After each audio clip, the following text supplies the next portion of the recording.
We are going through Kant's Grounding for the Metaphysics of Morals using the Hackett edition here. And I have jotted down a few passages I wanted to look at in this video. I'm not sure if I have any further plan for this video. Let's just see how it goes. Kant says, we're on pages 12 moving to 13. Pages 12 and 13. Page 12 moving to page 13. Kant says, an action done from duty has its moral worth, not in the purpose that is to be attained by it, but in the maxim according to which the action is determined. Now we got to interpret that real slowly. An action done from duty has its moral worth in the maxim according to which the action is determined, and not in the purpose to be attained by. Now I think we can paraphrase that as follows. The moral value of an action is a function of one thing and not another thing. The moral value of an action is not a function of what you're hoping to get out of it. The moral value of an action is a function of the principle according to which the action is determined. But we got to keep paraphrasing, don't we? The moral value or the moral worth of an action is a function of the principle you chose to act on. And when he says maxim, the maxim according to which the action is determined, I think maxim may have a particular meaning relevant to what it's based on. The use of the word maxim in other contexts may be relevant here, but never mind that. Let's not get that technical. Let's just observe a simple way of understanding Kant. Maxim just means the principle your action is enacting, or the principle on the basis of which you make your decision.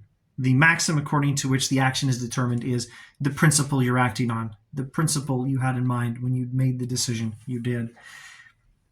If I decide to do some act of kindness, give money to a beggar, donate blood, or spend extra time in the office talking to a student who's having trouble with course content or whatever.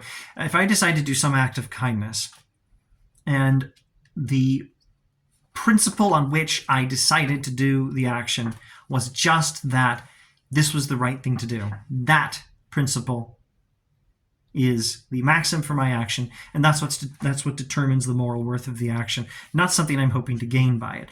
Now, I think in theory it's fine to hope to gain something from an action. Just don't make that the decision, the reason for your decision. The reason for your decision should be an action is right, not what you're hoping to get by it.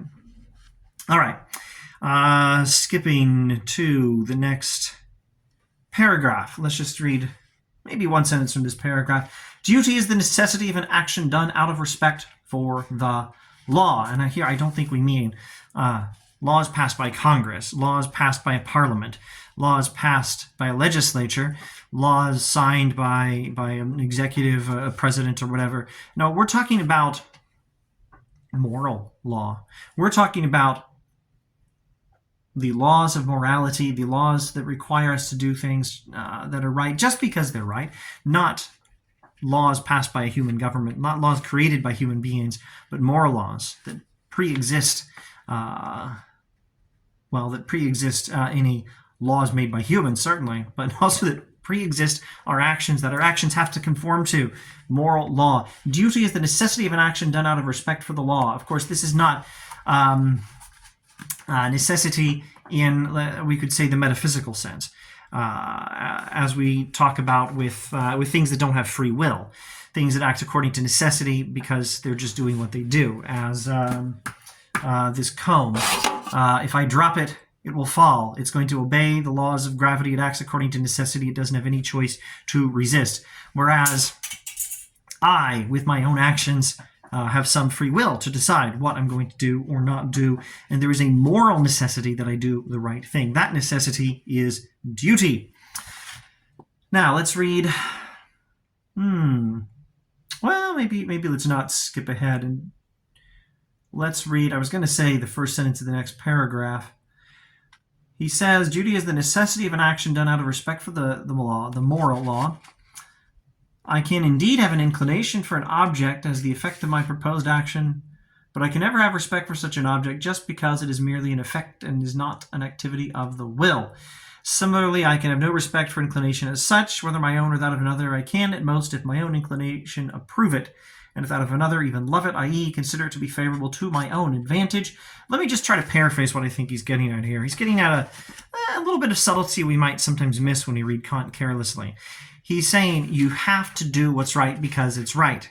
He's not saying that you're not allowed to enjoy what's right or to have some hope of getting something out of it or anything like that. He's saying you have to do what's right because it's right, and regardless of what consequences you expect to get from it. Now let's skip to the next paragraph, page 13. Thus, the moral worth of an action does not lie in the effect expected from it, nor in any principle of action that needs to borrow its motive from this expected effect. That calls for very little clarification. I wonder if I should just read it again and then shut up.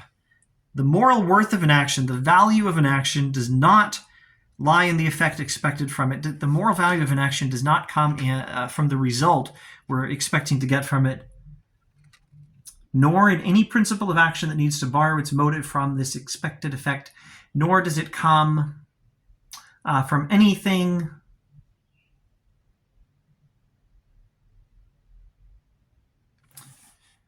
ultimately based on the expected effect. The moral worth of an action is entirely in your intention, specifically in your